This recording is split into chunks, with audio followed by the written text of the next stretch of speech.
Hocus Pocus is a film with an interesting shelf life. A Halloween-centered family film co-written by Mick Garris and directed by Kenny Ortega. It stars Bette Midler, Kathy Najimy, and Sarah Jessica Parker as three comically villainous witches, you might even call them three stooges, who are brought back to life by a teenager into the present day, present at the time of its cinematic debut.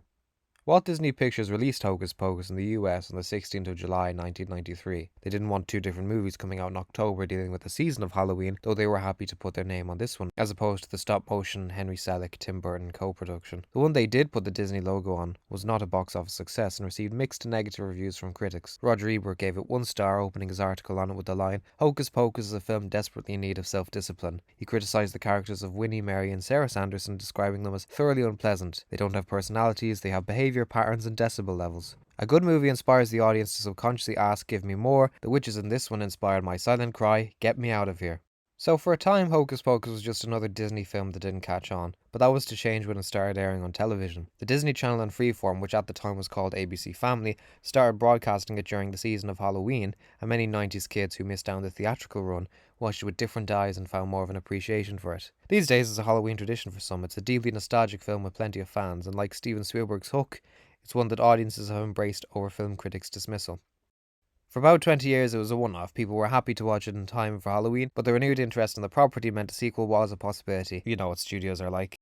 Money! But it was a long road to get to do another film. Aaron Wallace, who wrote a whole book about Hocus Pocus, stated that the biggest challenge to getting another film made was Walt Disney Studios' enthusiasm. After all, why would they invest in a sequel that potentially cost them $16.5 million, cult classic or not? In 2014, Midler said she would be happy to do another film and her co-stars were enthusiastic, but the next year claimed an unequivocal no to the answer of doing a Hocus Pocus Part 2. Doug Jones, who played the undead Billy Butcherson and who I've actually met in real life, said Disney were considering possibilities in a Screen Junkies YouTube video back in 2016, and Mick Garris stated the next year that he was working on writing a sequel that would be a TV movie for Disney Channel or Freeform, appropriately enough. But it turned out that wasn't what they were trying to develop. It was going to be a remake. This news sank like a stone and nothing came of a TV movie remake of Hocus Pocus. There was a period where the only official sequel we had was a 2018 book called Hocus Pocus and the All-New Sequel, which was part film novelisation and part short story follow-up. It centred around the daughter of the characters from the 1993 film, Max and Allison. Hocus Pocus 2 was officially announced in 2019 as an in-development project. By 2021 it was officially revealed that Bette Midler, Kathy Najimy and Sarah Jessica Parker would reprise their roles as the Sanderson sisters. Owing to a pandemic and the original director Adam Shankman leaving due to a scheduling conflict with Disenchanted, filming began in Rhode Island on the 18th of October 2021 under Anne Fletcher and wrapped on the 26th of January 2022.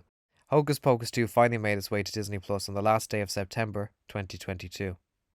So now that it's been officially released, what kind of reactions has this almost 30 years later sequel been getting? Well, much like its predecessor, there's a mixed response from critics. Empire gave it 2 stars, in their own words, not by any reasonable standards good, while the New York Times was much more favourable. It manages to capture the same hokey magic of the original while creatively updating its humour. Neil Minow, writing for RogerEbert.com, gave it 3.5 stars, but the funniest review I've seen online has to be the Texan mother claiming it can unleash hell and that parents shouldn't let their kids watch it. I quite like the first Hocus Pocus. I think it's a fun time capsule of the early 90s, and I love the camp villainy of the Sandersons. It's a lovely autumn film in cinematography and production design. It really gets Halloween. I mightn't have the same making love for it that other people do, but I definitely appreciate what Kenny Ortega, the cast, and the writers were trying to do with it. And I admit that has a uniquely grown-up edge that other Disney films would have sanded down to avoid offence. Some people might hate the plot point of a virgin lighting a candle, but I don't think they were out to upset people, and honestly I've seen things done in much poorer taste in all my years of watching films. I don't think it really demanded a sequel. Everything's more or less wrapped up in a nice little bow with some rather tame sequel bait at the end with the book opening an eye, but still we've got one, so what do I think? It's okay. Nothing groundbreaking, it's competently made and the trio effortlessly slip back into their roles after all these years. They may have gotten a little older, but it's still great to see them act together. It's like seeing your favourite Marvel characters pop up or a Doctor Who actor in an anniversary special. I also appreciated seeing Doug Jones as Billy Butcherson again. This time he's a bit more talkative. What I do at least respect the film for doing is that it doesn't mind the nostalgia well too much. I know Thora Birch said she would have gladly come back as Max's sister Danny for the second one had she not been busy with another project, but I think in this day and age where pretty much every main supporting or minor character shows up in a legacy sequel, looking at you Halloween Kills, we're better off leaving the first generation out of this. As Brad Bird said, some stories end with the end. The newer characters are fine. You have Tony Hale hamming it up as the mayor and Sam Richardson as the owner of the magic shop Gilbert. Our protagonists in 2022 are Becca, Izzy, Cassie and Mike, and I found myself transported back to Ghostbusters Afterlife. The actors do the best with the script they're given, but the story I don't think was entirely concerned with them. There's an angle with one of them being a new witch, but the film knows its audiences are watching it on Disney Plus for the returning trio, and even given nod to the Sandersons' legacy in the world of drag. One thing I noticed is that rather than doing one big song like the first one's cover of Screamin' Jay Hawkins' Put a Spell on You, which my aunt really, really loves, this one has two. A new spin on Elton John's The Bitch Is Back, and an admittedly quite clever needle drop of Blondie's One Way or Another. Complete tangent, but I've always loved that song ever since I was a kid. Debbie Harry's timeless. One bit's like kind of confusing is they have Gary and Penny Marshall scenes playing on the television in one sequence. When you stop to think about it, it makes no sense at all, but then, as certain Gary Eggsy Unwin famously said, "This ain't that kind of movie, bruv."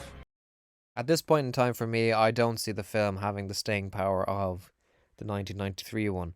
It's clearly switched to digital as opposed to being shot on film, and it's not an easy task to critique films like Hocus Pocus 2 because, quite simply, I'm not a kid anymore. I've grown up and I view the world through a grown-up lens.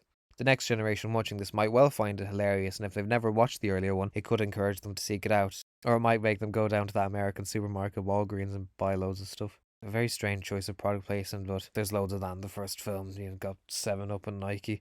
What's that expression? The more things change, the more they stay the same.